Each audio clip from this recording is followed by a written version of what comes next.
Hello, my name is Tom Stiles, and this is Tom's Radio Room Show number 103.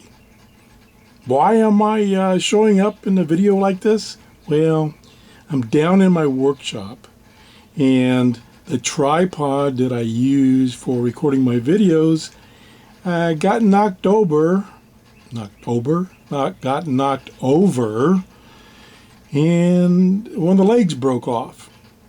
And I thought it was like all metal. Turns out part of it's plastic. But anyway, it makes it really difficult to set up a camera on a tripod that only has two legs. So I kind of had to improvise. And in doing so, I wanted to go ahead and set up the shot that I'm going to use for most of this video. And this front end stuff kind of looks a little funny, but you'll see later. Okay, so anyway, what I want to do is, this is part 2 of the review of the MFJ-8100 Shortwave Regenerative Receiver. And as you recall, if you go back to my show number 100, I got one of these in as a demo unit, and it had a problem. So I had to wait until they sent me a replacement one, and I got that 2 days ago, and the replacement one is working great. So now I can do the second part of the show, which is to show you actually the reception capability of the radio. Now, this, as I said, this is a regenerative radio, which means that the design is a feedback design, as I mentioned in the previous show. And it's an early simple radio design that was discovered by Major Edwin Armstrong way back in 1910s. And this is before supergen radios, which most radios, almost all radios now, are supergen radios, or a derivative thereof. So anyway,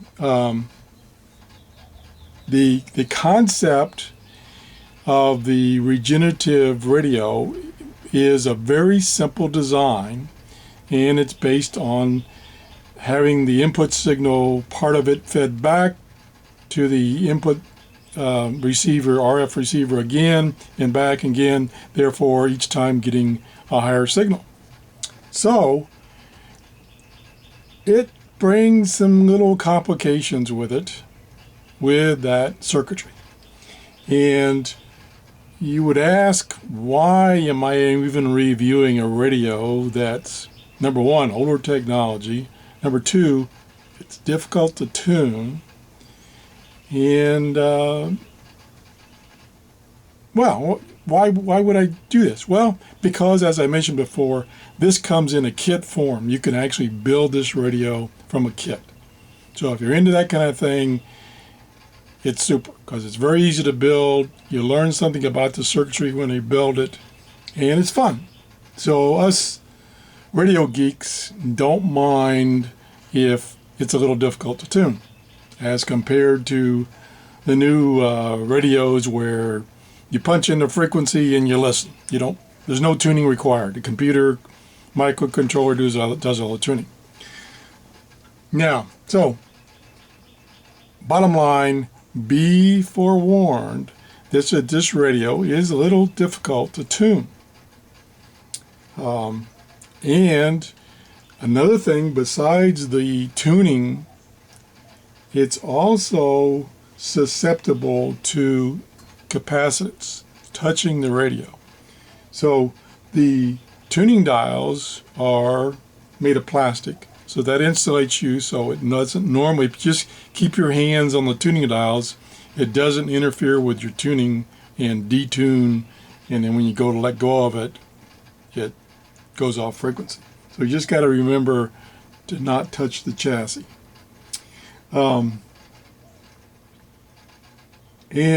And because, one of the things I did when I first was playing with this is I was leaning on it like this and tuning like this. Well, then I'd let go, I'd lose the frequency. So anyway, that's something to keep in mind. The other kind of annoyances is when you think you've tuned in a station real good and you've adjusted the feedback via this regenerative knob and everything's working fine. If you tune the band, you probably 99% of the time will have to go back and adjust this again. So to use this radio efficiently, you really need to use two hands, one on the tuning knob and one on the regenerative knob.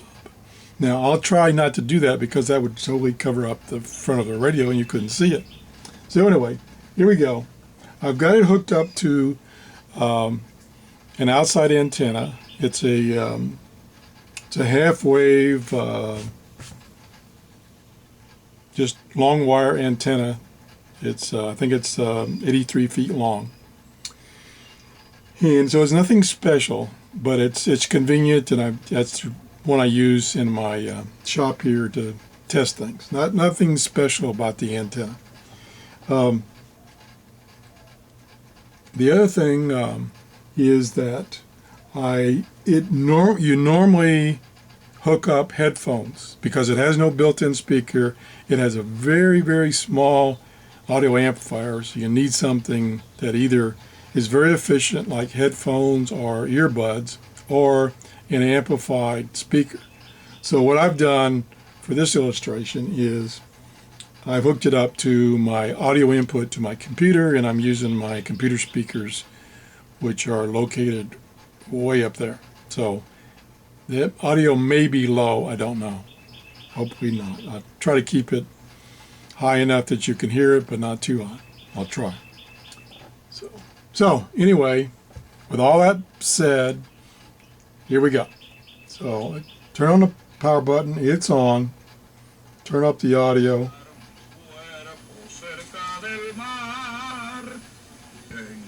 Okay. I tuned this very quickly before starting the recorder, and this is a station in Cuba, so since I'm located in Florida, it's very easy to receive.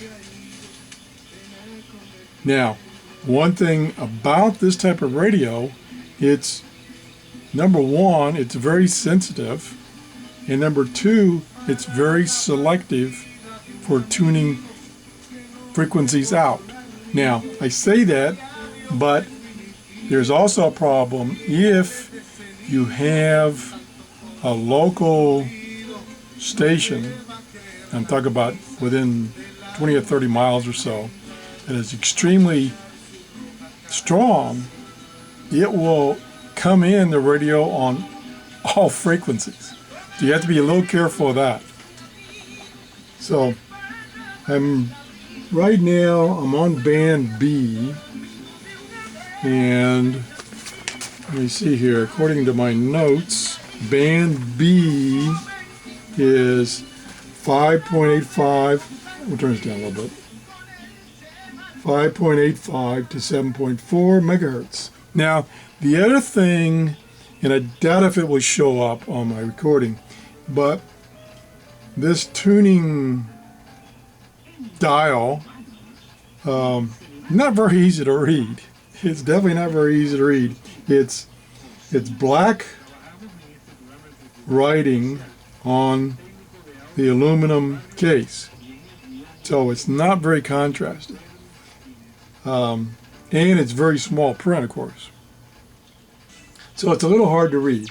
But anyway, I'm on band B, and if I go over here, band B and around, then I'm at about 6 megahertz is where I'm tuned to.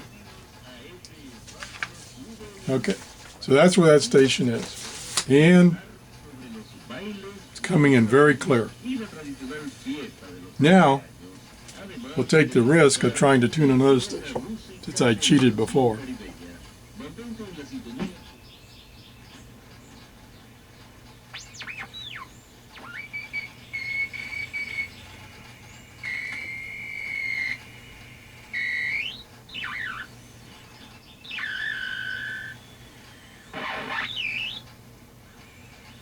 Now, there we go. There's some CW. Now, you've heard the squealing there, and that's where the regenerative circuit, I've tuned it too far, and it's now oscillating on itself, so you just get a squeal. So you have to be a little careful. So you turn this initially all the way counterclockwise, and then you slowly turn it clockwise until you get the frequency coming in clear. And you can continue, if it's a single sideband signal, you can continue to turn it and tune in the single sideband. So this is both AM and single sideband reception, not just AM. So you get both. So that was some CW.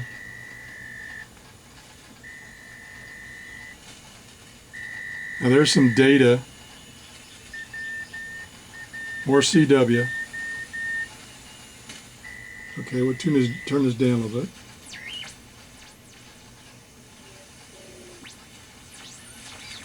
So you can hear it is picking up a lot of signals, and it'll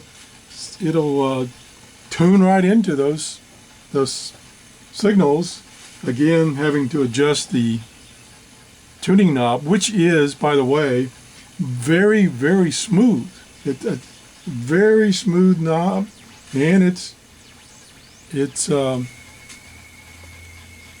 very what's the word I'm going to use? It turns just a little bit for a big turn on the knob, so it's very selective. So let's go up to another band.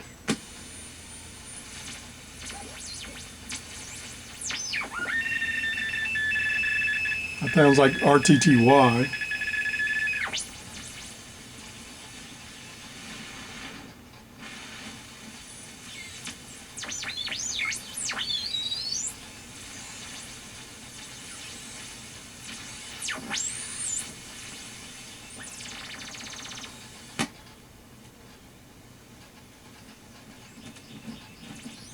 Okay, as you can see, I haven't gone through and picked any particular frequencies to listen to.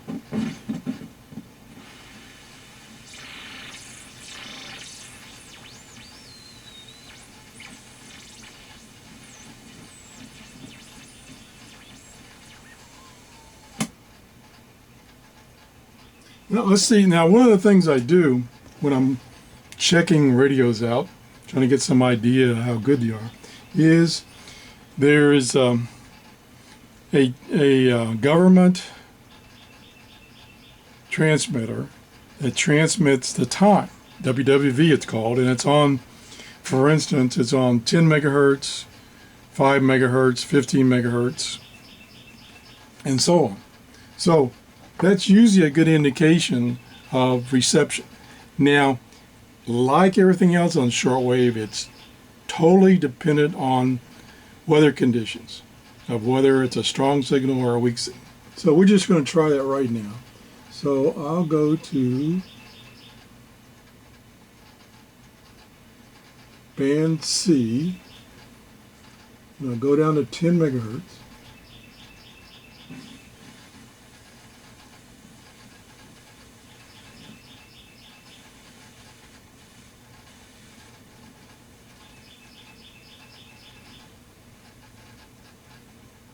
Okay, I can't pick up anything at 10 megahertz. Now, it doesn't mean that it's a fault of the radio. It just could be that this time of day and conditions, I'm not getting good receptions on 10 megahertz. Now, the one thing I can do real quick, I say real quick, this video is running longer than I wanted to. I could come over here.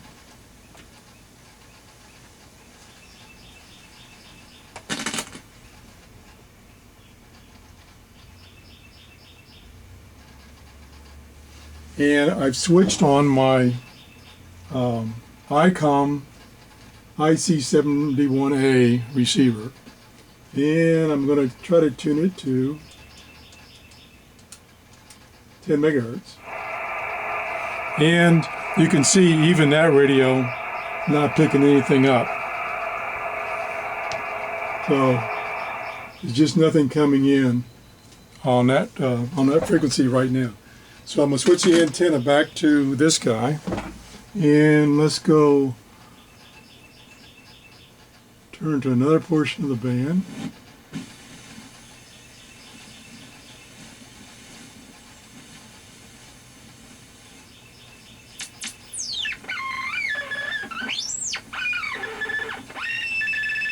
Okay, that sounds like RTTY.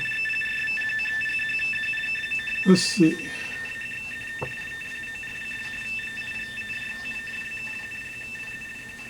On band B,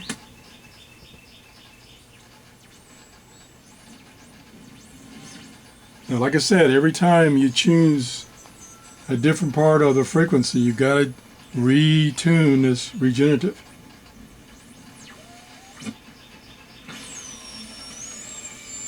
And what you do is you turn, like I said before, you turn it all the way counterclockwise and then slowly turn it until you get a hiss, which means it's now in that regenerative mode, and you can kind of tune around there. So we got something coming in now.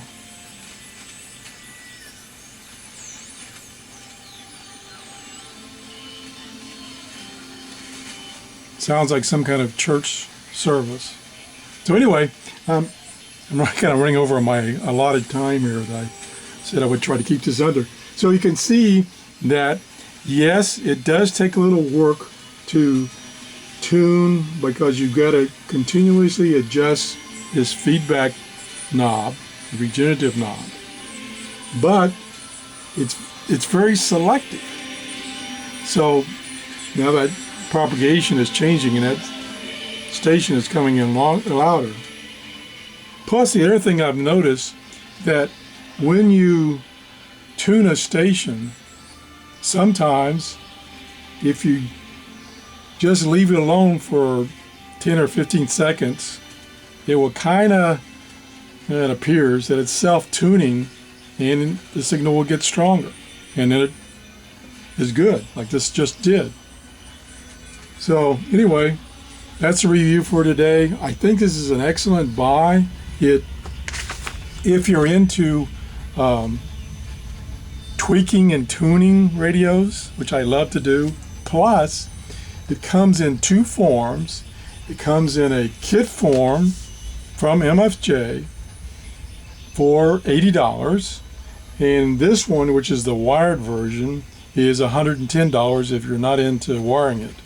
If you go back to my previous show 100, I show you the circuit board and how simple it is and how easy it is to wire, so I wouldn't be too concerned about building that kit. So anyway, that's the show for today. Thanks for watching. Bye-bye.